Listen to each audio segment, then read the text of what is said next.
Good morning to everybody and welcome to what promises to be a very interesting webinar this morning on the topic of the impact of socio-economic change on older generations.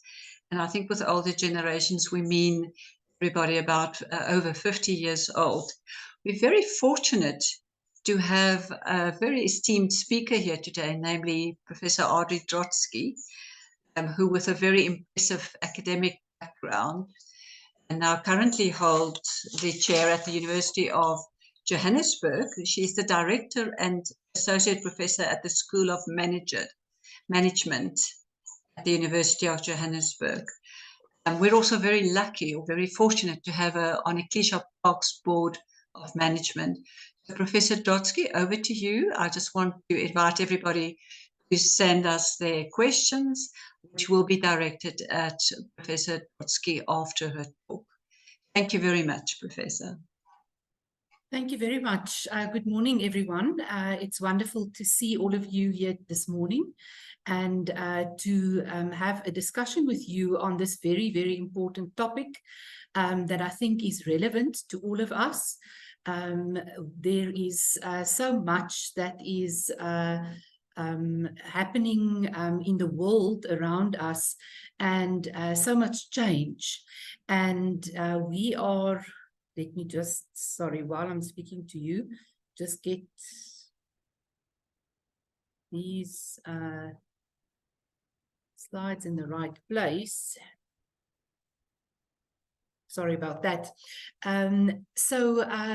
We have so many things happening around us in the world, all the change and all the different aspects that is impacting on all of us, especially in this context that we are talking about today, on the older generations.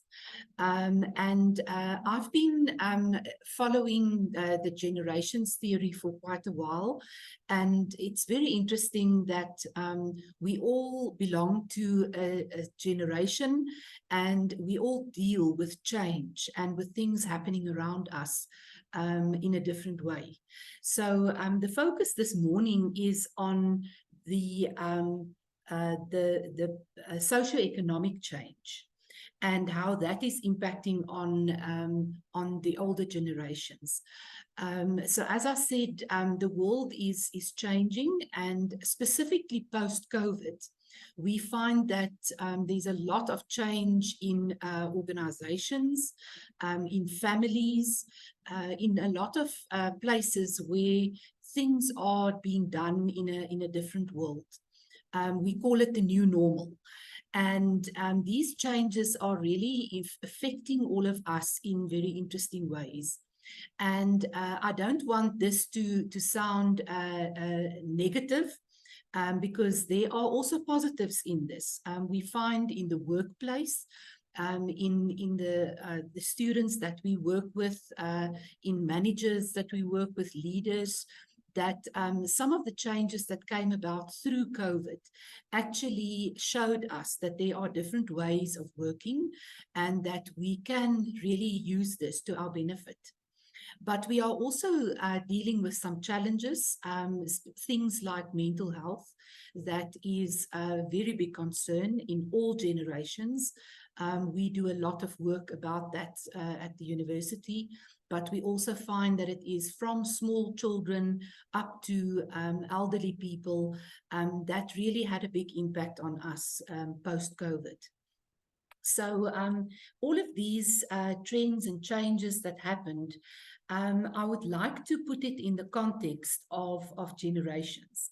And before I get to the generations, I just want to emphasize that we're only looking at socio-economic trends and the environment today. We're not looking at the political side, which is a total world of its own. So it's only socio-political issues that we are looking at today. But before we go any further, I would like to first just have a look at generation theory. Now, I don't know who of you know the generation theory. I must say I use this a lot in my work environment.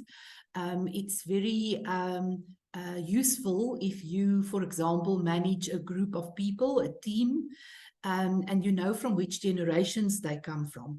I had an opportunity once in a team where I had 4 generations in one team. And the minute you understand where they're coming from and why they do things the way they do it, you immediately get to a point where you can work on the relationships between the different people, and also work with how people deal with change and with the different aspects of life. So there's different theory, or not different theories, but different approaches to this theory. And I would like to just share a few with them, of them with you. The one is, if you look at the top left on the screen, that is the basic 4 generations that we currently find mostly still in the workplace. And we have the generations Z, as we call them, Gen Z, and they were born between 1995 and 2015. So they're the new generation, and they have very interesting characteristics. They also they aged 15 and younger. They also are very optimistic, high expectations. They're the app generation. They are on their phones all the time. Everything is on an app. They are very into social games. They don't really interact face to face. They're always busy interacting with other people through their phones. And they use a lot of tablet devices. So just a little bit about that generation. Then we have the millennials. They were born between 1980 and 1999. And they are a very interesting bunch as well. They also, in some cases, known as Generation Y. They lived through things like the 9/11 attack. They have community service very high up on their priority list. Immediacy is very important for them. They're very confident. They have look at a lot of diversity. They're very social type of individuals. And Google and Facebook is their big place of socializing. Then we have the Gen X. That is people born between 1965 and 1979. And these people saw things like the fall of the Berlin Wall, the Gulf War. They're very independent. They like free agents. They were the first people to see things like the internet, MTV, the outcome of things like AIDS, mobile phones. So this generation is almost sitting in between this very tech world and a non-technology world. And these are the people who are now aged between their 40s and late 50s. So they are now the adult children, if we can call them that. Then we have the boomers, or the baby boomers, as they're known.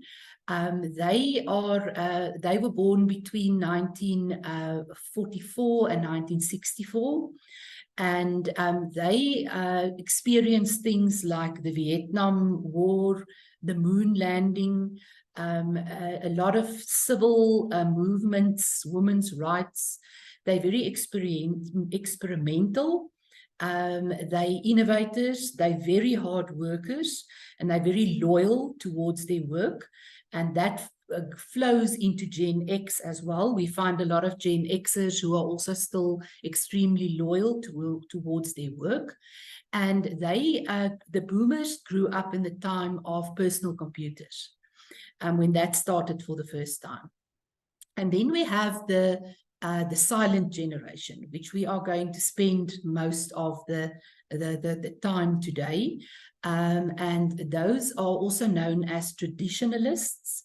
and they were born between the 1900s and 1945. They are also the people who are now aged about 75 plus. They grew up as children in the Great Depression. They saw World War II. They're extremely disciplined due to that. They're very workplace loyal. They are the people who moved to the suburbs from the rural areas. And they were the first people to experience things like vaccines and changes in the medical world. So sorry, I just want to, I don't know why my slide now changed. Just want to see how I can get it back. Sorry. So it's very important to just have this context in terms of the different generations. You will see the different pictures I have up here. Some of the years differ by 1 or 2 years. It's different approaches to this. But I think what the message that I want to give across today is that if you understand where these generations are coming from, how they grew up, what is important to them, what is their social inclination, how do they really react to things, how open are they for change, for example, then it's going to make a lot more sense on how to deal with all these changes that's happening in the world. So I want to continue to just go into a little bit more detail about the silent generation. As I said, born between 1928 and 1945, they're now about 75, 76 years plus. So at a mentality level, the silent generation is very careful with their health. They have this orientation of, I must be very cautious, I must stay healthy, I must look out for things that are not right in my health care. They tend to be very close to their families. They seek to be very conservative because they do not like to go against the rules. If there's rules, you stick to it, you don't question it, you stay to this is why things are done in a certain way. From a cultural and a social point of view, they have values such as hard work, loyalty, and this is what was taught to them when they were coming of age. So this upbringing instilled a very big sense of civic values in their generation. So they have respect for the society around them. If there are rules, there's rules, we all stick to those rules. The silent generation also lived much of their lives before technology. And I think this is something that we really need to understand.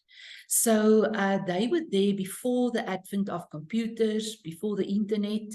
And as a result, they preferred to communicate face to face and may enjoy working in a physical location rather than remotely if they were still in the workplace. Where we are now working remotely most of the time and not going into an office space anymore, this would have been very challenging for the silent generation to get used to this. I can give you an example. I have a mother who's part of this generation, and if I send her something, food or something she needs, through 60/60 or through Pick n Pay or something, she's not very impressed with that because she wants to actually see me delivering the parcel. It's about the face-to-face. It's not about the efficiency of the technology. So that is really something we need to consider when it comes to this generation.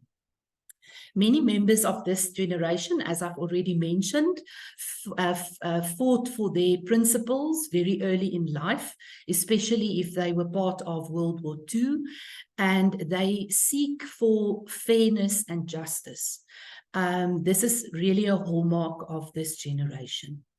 If we just do a short comparison, which I found very interesting, is if you look at the baby boomers, who are just the generation before the silent generation, they are very much focused towards civil rights movements. And because of their upbringing and their development during these historical events, the baby boomers are very competitive type of people. They're very independent and they're very self-assured. And that stands in contrast to the most unassuming and humble members of the silent generation. So there's quite a big difference between these two generations, although they are very closely related in terms of age. And then just one interesting fact that I found is that the members of the silent generation and the Gen Zs have something in common, and they are both very risk averse, and they tend to use caution when they make career decisions. So we see this trend coming back now in the Gen Zs. I don't have an explanation for you why they are doing this, but we do see this comparison, and it is going to be interesting to watch the Gen Zs when they start getting into the workplace. So that's just as some background in terms of our generations. It is, for me, as I said up front, sorry, it is very important to understand what lies behind somebody's behavior. And I think the generation theory tell us a lot about this. So if we then go into our population in South Africa, this is from the census that was just conducted in 2022. So this is very new information. We see that the group of people 65 and above now stands at 5.598 million. So we sit with quite a relatively large population group out of the 66 million in the country who are seen as our elderly or senior citizens of the country. And it is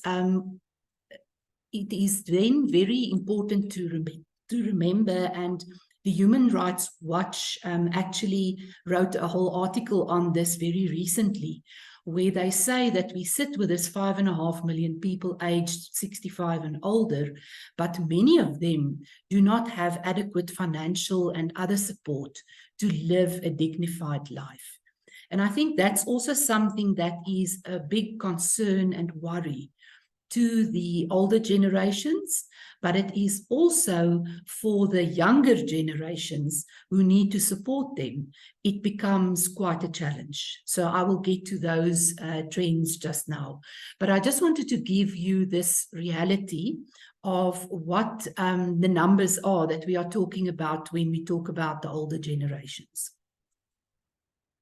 So if we look at a few global trends into 2023, I'm going to first look at the socio-economical side, and this is mainly about the elderly population. I did not look at the younger people.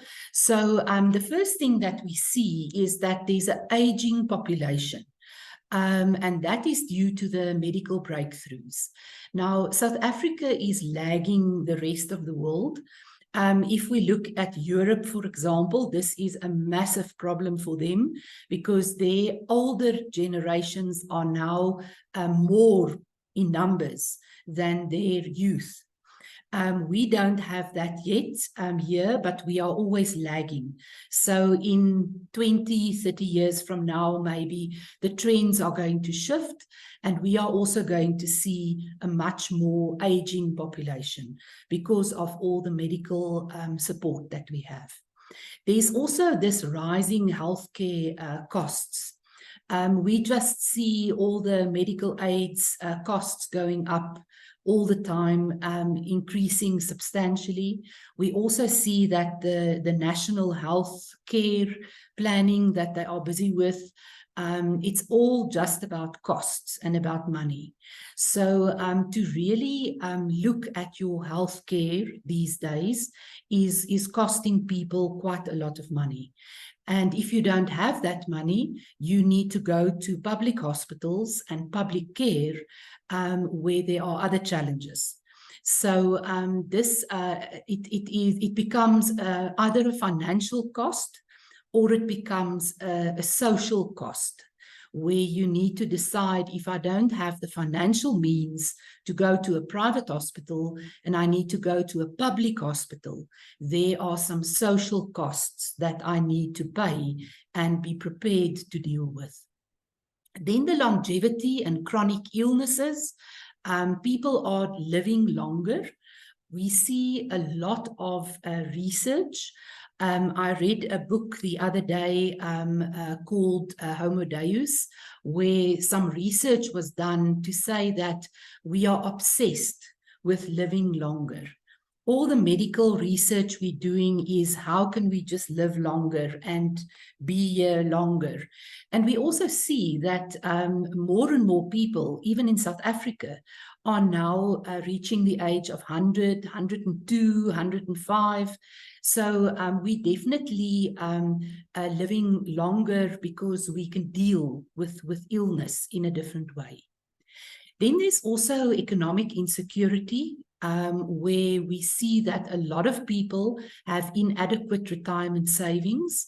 When the older generations, if we can take the silent generation, for example, when they retired about 20, 25 years ago, they did not really make provision for living up to 90 or 100 years. There are people who are currently living in, they are living beyond their pensions. And they are also having this challenge where they don't have, they've been retired for a longer time than being not retired, if that makes sense. So this is really becoming a challenge, and we need to, in the younger generations, make provision for this, because we did not realize this, because we did not live that long, or we didn't plan to live that long in earlier years. Then there's also some cultural shifts in family dynamics, where there's much smaller families. We also find that in the other population groups, like the Black cultures, the Indian cultures, where previously they looked after their elders a lot. They are also now moving towards finding care and finding other ways of looking after people due to the way that we work these days. And then we also have the geographic mobility, where a lot of elderly people have their whole families living in other countries in the world. So they're physically not here to actually look after them, and the whole family dynamics change. I know of a number of people who have the only contact they have with their children and their grandchildren is a Zoom meeting once a week, where they can see them in Australia and in London and in America. So there's big shifts in our family dynamics. Then elderly people remain in their own homes more and more, and this is due to the cost of care, where people feel that rather get a carer who can look after me where I'm staying, but that is not sustainable. You will get to a point where you do need more care and have to move into a facility who can take care of you, but we see this more and more on the increase. Then there's the social isolation and loneliness caused by COVID-19.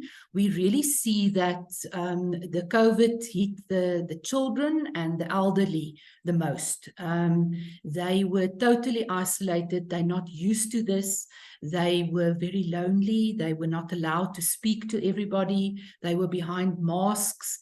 They were kept in rooms, and it's very difficult to get out of that. We are now almost 2 years beyond or post-COVID, and we still have the consequences of this COVID world that we lived in. Then there's also, unfortunately, a lot of increase in financial scams and elder abuse, where people are told that if you give us your pension, we can double it for you and we can help you with this financial dilemma you are in.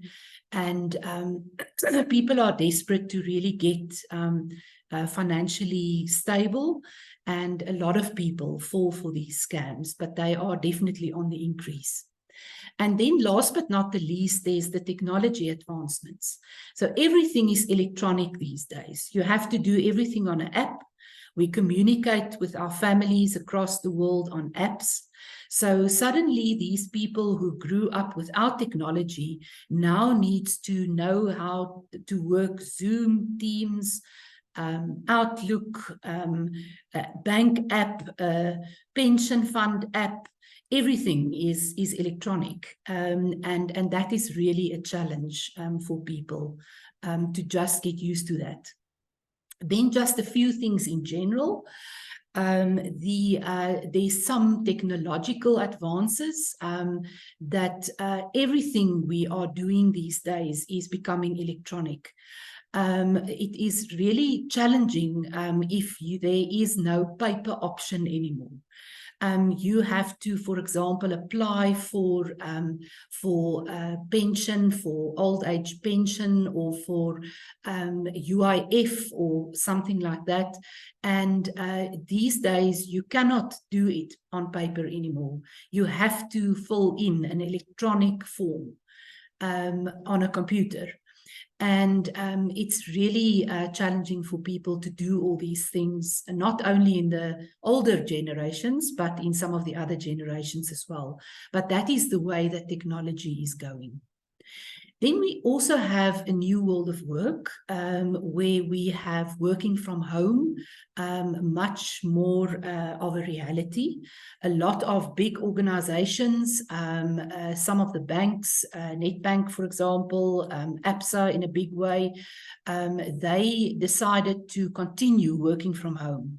And you only go to work once a week for big meetings, and that is something that we now need to get used to, that we are at home, but we are working from home.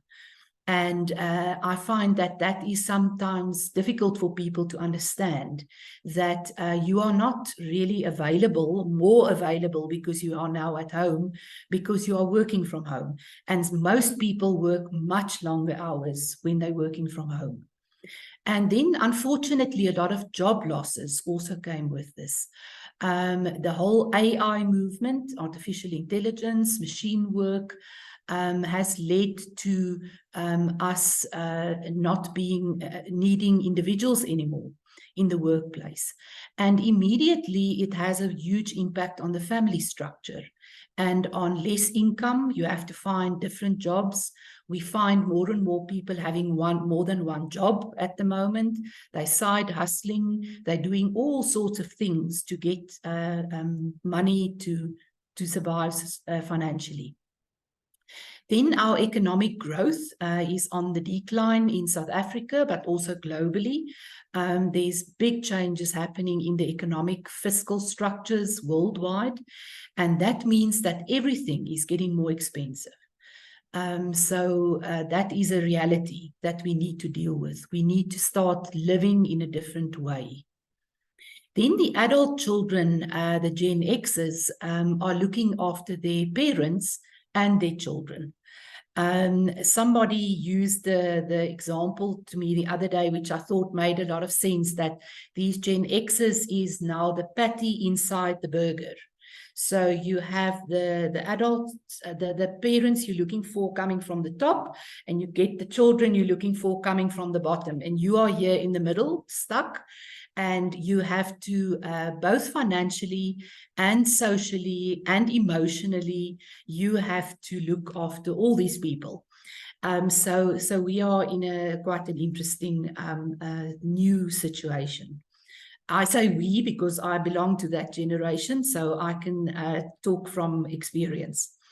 Then also our government grants, subsidies, support is diminishing quite substantially.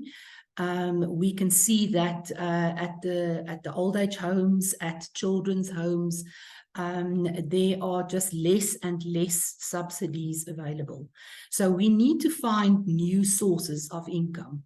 We cannot depend on the government alone. We have the same situation in higher education, where we need to find clever ways of finding funds external to the to government. We cannot depend on their funding only at the moment.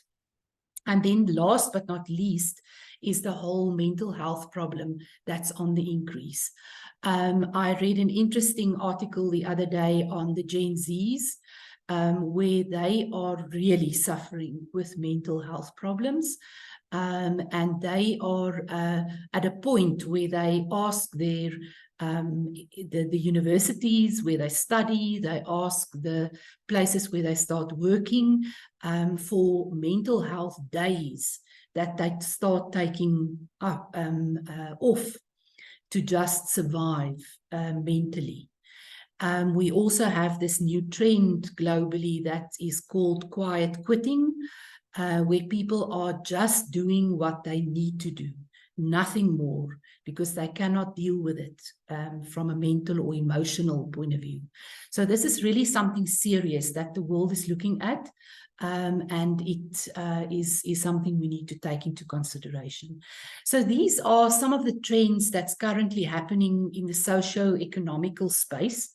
And I think we need to really take all of this into consideration and respect that it impacts on all of us, but that it also has a very specific impact on the older generations.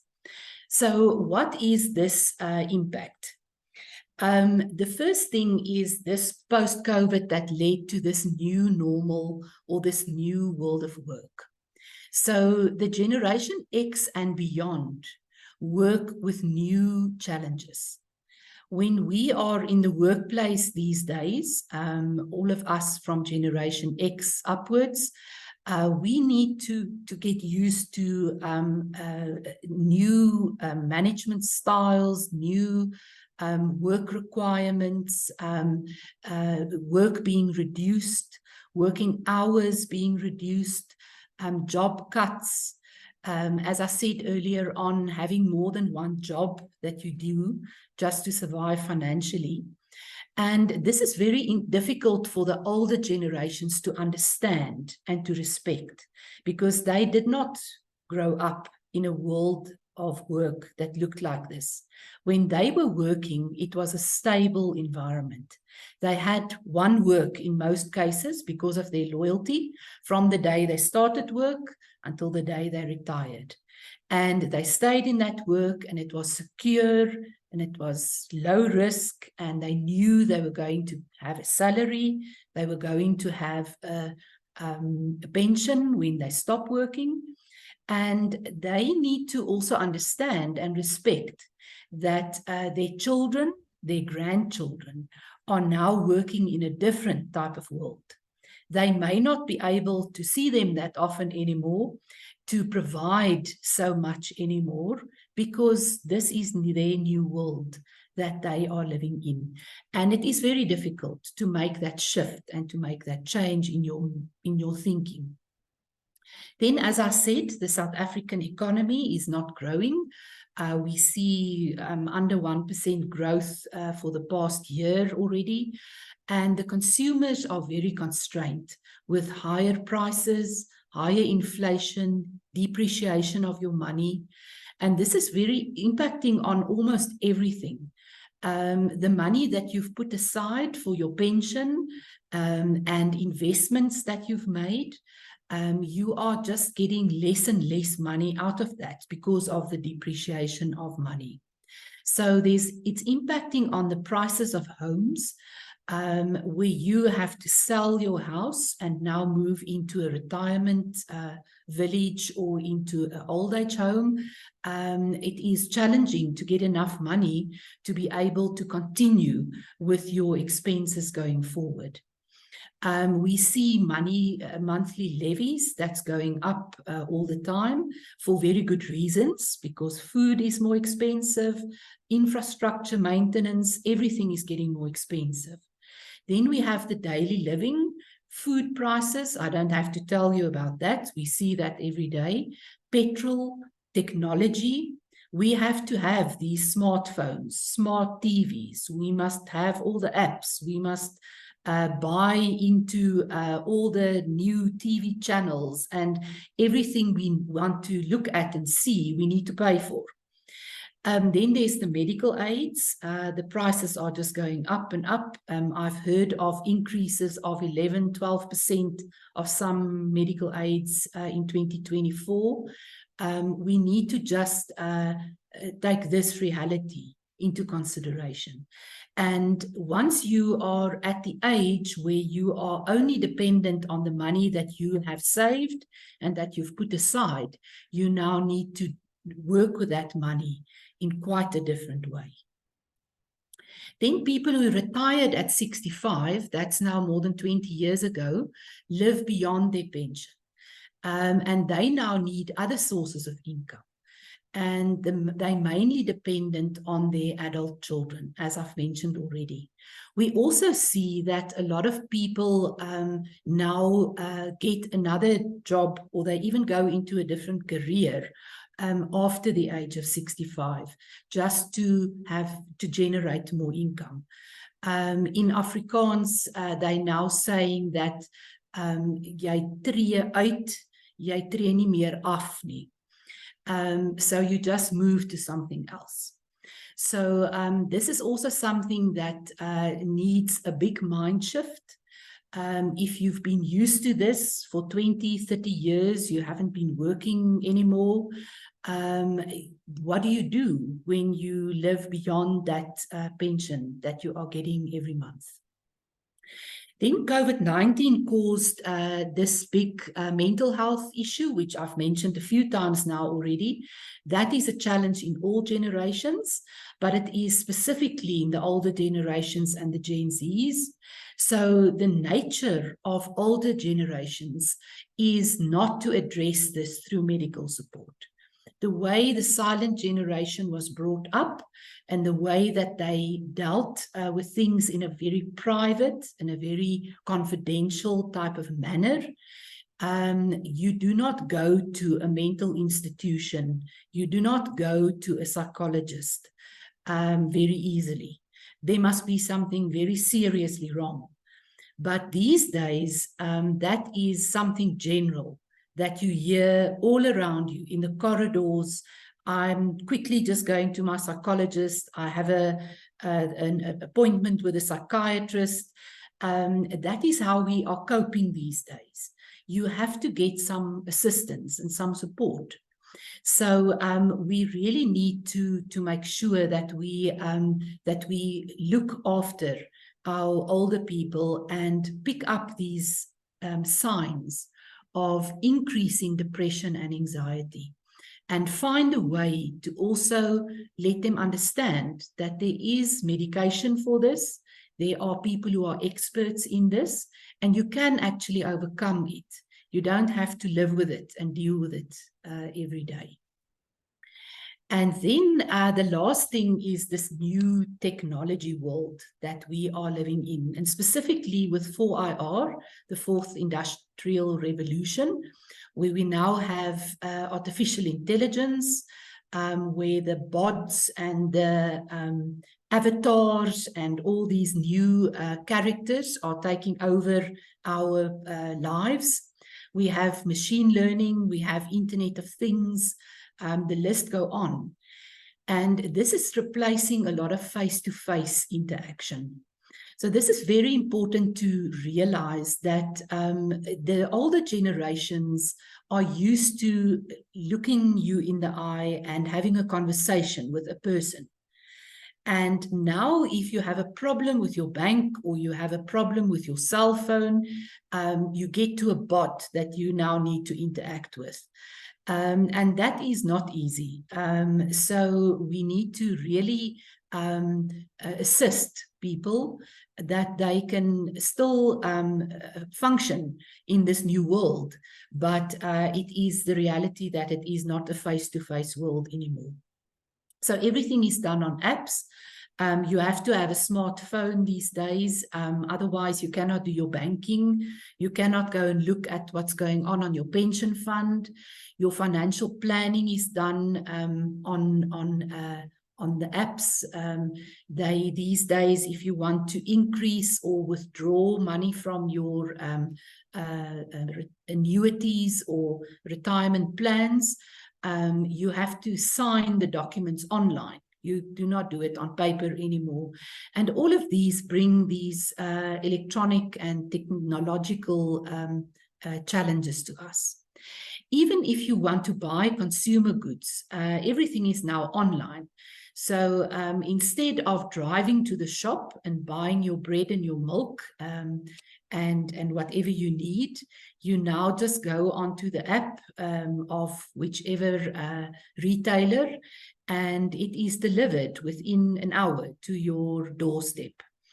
So this is the world we are living in. Communication is all done on apps. We see the younger generations, they don't speak to each other. We look at them here on campus at the university. They all sit next to each other, but each one is busy on their phone. And then when you ask them, what are you doing? They say, we're actually talking to each other.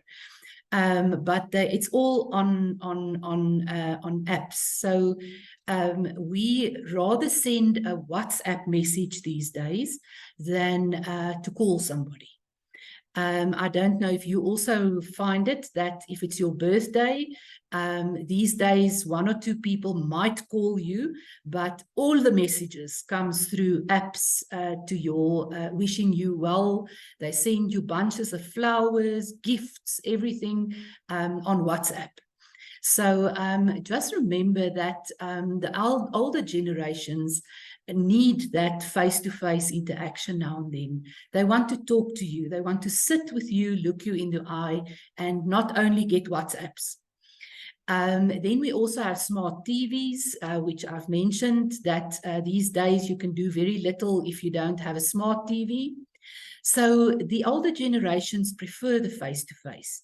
So it's very challenging for them to adapt to this new way of living. And it is also very costly because every one of these things that I've mentioned, you have to pay for. You don't just get it.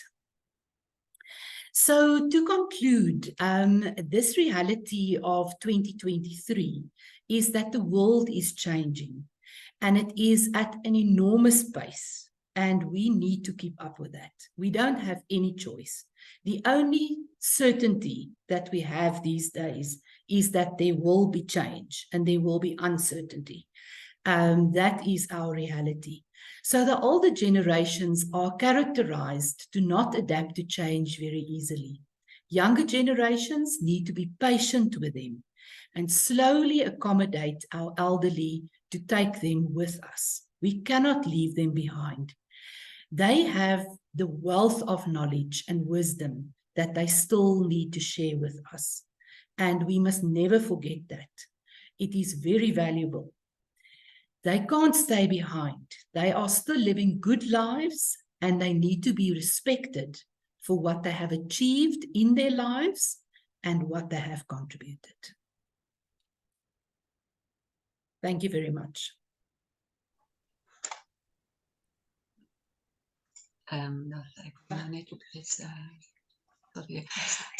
Adri, we really want to thank you. So I'm just trying to get myself back on. No, very interesting. Absolutely reality as we see it, as we experience it, especially here in the older age home. But you know what the big factor is? There's really just not enough time always for everything. and assisting older people with all these electronic devices is a continuous process, because you know what, if you're not used to, and you don't have the basic knowledge or background, you know, you forget, and you know, people need to help you once again. We do agree with everything you said, and it reminds me of a very old song which makes me feel even older. The fact that I can remember it is that when will they ever learn? I don't know if you know the Yes, song. It's all about, yes. it was actually about war, and will people Yeah, never learn to stop making war? If you look at the different generations with all yeah, their problems, you can ask the question, when will they ever learn, or will people ever learn? And yes, we keep exactly. on learning, and we keep on forgetting, and we keep on being actually exposed to so many different social and environmental factors that you don't have any control over. But you know what? I would like to pose this question to you from Desebu. Said, what proactive steps can we take today to prepare for current and potential future socio-economic changes, ensuring a smoother transition for older generations? In other words, we're getting older. What can we now do to prepare ourselves? I think it's very important that we as the younger generations need to know about all these changes, and we mustn't try to put our head in the ground and hope that the change will go away. We need to live with the change, and I think we need to also start realizing that if you don't change into these new ways of work, new ways of living, new ways of working with money, that you are going to have challenges when you get older. And I think the other very big scary thing is that they say that we are going to get even older, you know, the younger generations. So we need to look at life in a different way. It is not anymore that you go to school, you study, you start working, and then you retire, and then you enjoy life. That is not the trend anymore, unfortunately. You have to continuously learn more, continuously get new skills, continuously decide what's the next thing I'm going to do. What am I going to keep myself busy with when I get older? And then work with your finances in a very, very clever way. I know that many of the financial planning organizations are looking at very different ways of dealing with pensions and pension funds, and how do you let your money grow with you and let your money work for you. So I think the important thing is to keep up with the trends and the change. Otherwise, you're going to stay behind. That's much easier said than done, but definitely Yes. something to work on. And yes, looking after yourself physically as well. I mean, Yes, because you can absolutely. be whatever you want. If you're not healthy, then it's more difficult. You mentioned the fact that people are staying in their houses, living in their houses for longer periods due to the financial factors. I think one must admit that there's security factors. Yes. We often see that people only come to an old age home after they've been attacked, after they've been robbed, after the family. So it's sad. We're sitting with so many contradictions. On the one hand, what is needed and what is available, and then at the same time the financial implications. Yes, I I'd think there's also people think that they have the perception that it will be cheaper for them to stay where they are. And that is not always the case. You know, if you need to start getting caregivers, you need to start getting people looking after you in your house, you need to up your security, all of those things, then it is not really financially a better option. yeah. And so, unfortunately, people then only realize it too late. Then it's even more difficult to make the shift. Yeah, yeah. No, there's definitely advantages and disadvantages in every situation. Nolene commented, and she said they have a client that assists the elderly in specifically in using their phones or tablets or PCs better.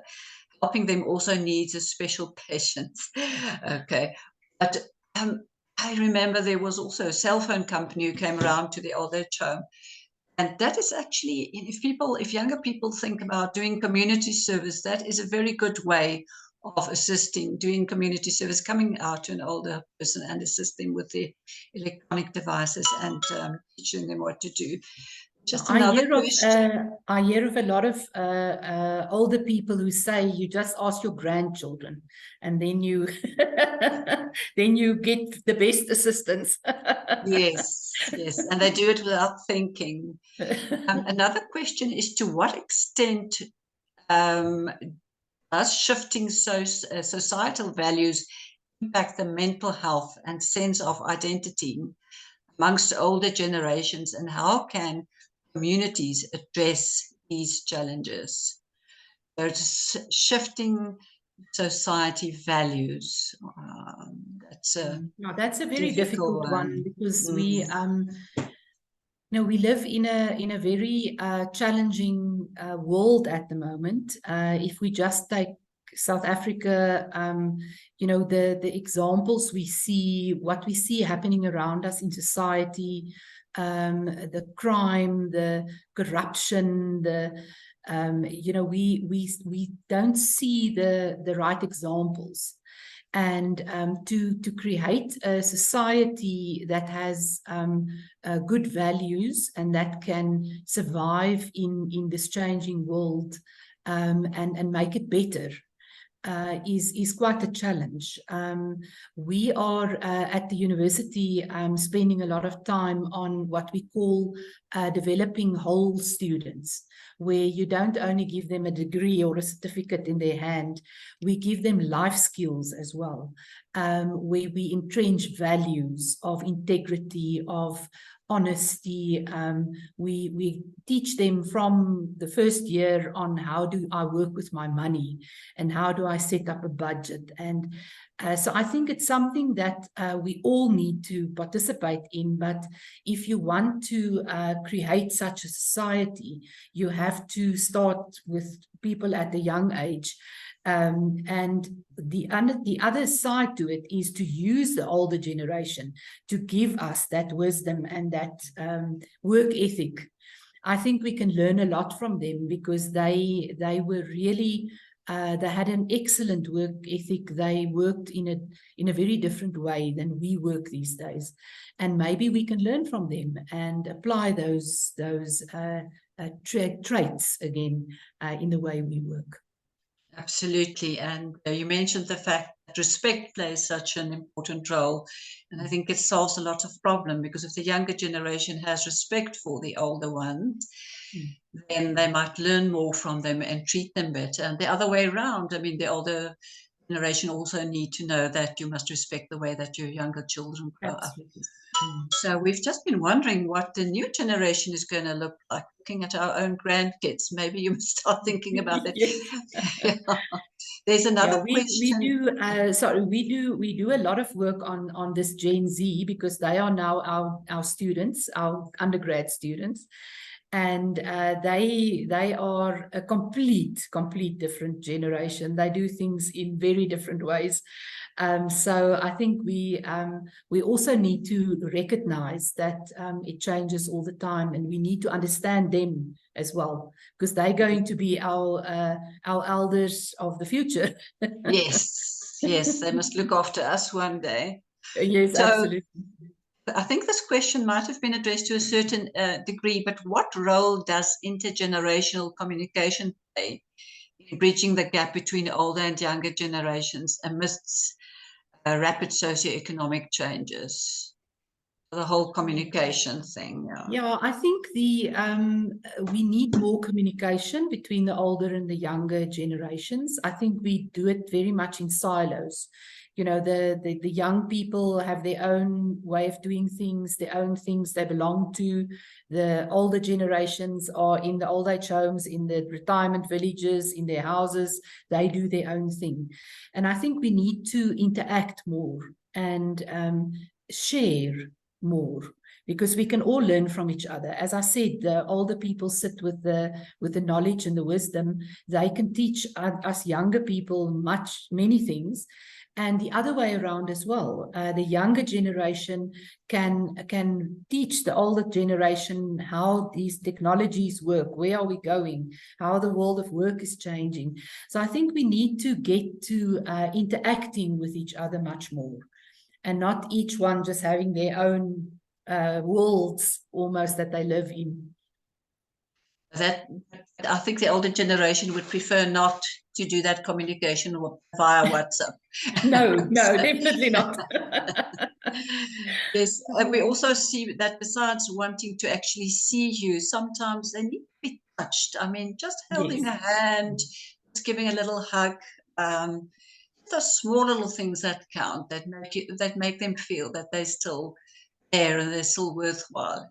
It's terrible not to be seen to become invisible. I think that's very often a feeling that people have. World goes on and they're invisible and they're not playing a role anymore. And it's not right. We experienced it when we came back to the office after COVID, and we suddenly see people again. Initially, we were not allowed to come close. You know, you must be 1 meter away from someone and wear masks. And as that disappeared, we see a lot of trends on, there's a lot of hugging happening and people having group hugs, and people have that absolute need for a physical contact. And you know, there's we missed it so much, where you're just sitting in front of a screen and talking to people. So there's definitely, in all generations, we need that personal touch and personal interaction. You think that the compulsory retirement age at some institutions need to be reviewed? Yes, I personally think so, and I know that a lot of work is done around that from a people management point of view. The dilemma we sit with in South Africa is that we have such a young population. So we need to make space for the younger people to get into the workplace. That's our reality. But that does not necessarily mean that you just get rid of the older people. We have to find a way that you utilize the skills of both in the workplace.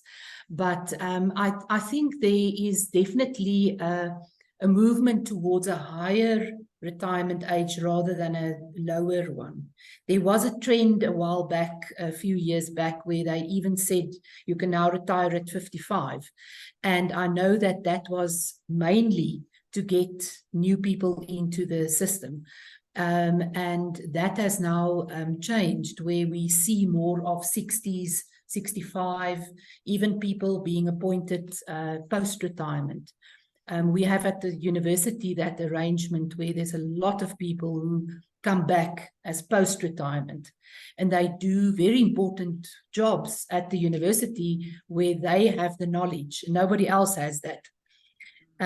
So there's definitely this movement towards also utilizing people post-retirement. And I think it, once again, it could be beneficial, you know, to both the youngsters as well, the old one. Aline also remarked, and she said she saw this years ago, that a 20-second hug reduces the harmful effects of stress, relieves blood pressure, and ensures a healthy heart. Increasing the hug ratio results in reduced blood pressure, decreased cortisol, improved healing, reduced cravings, and better immunity.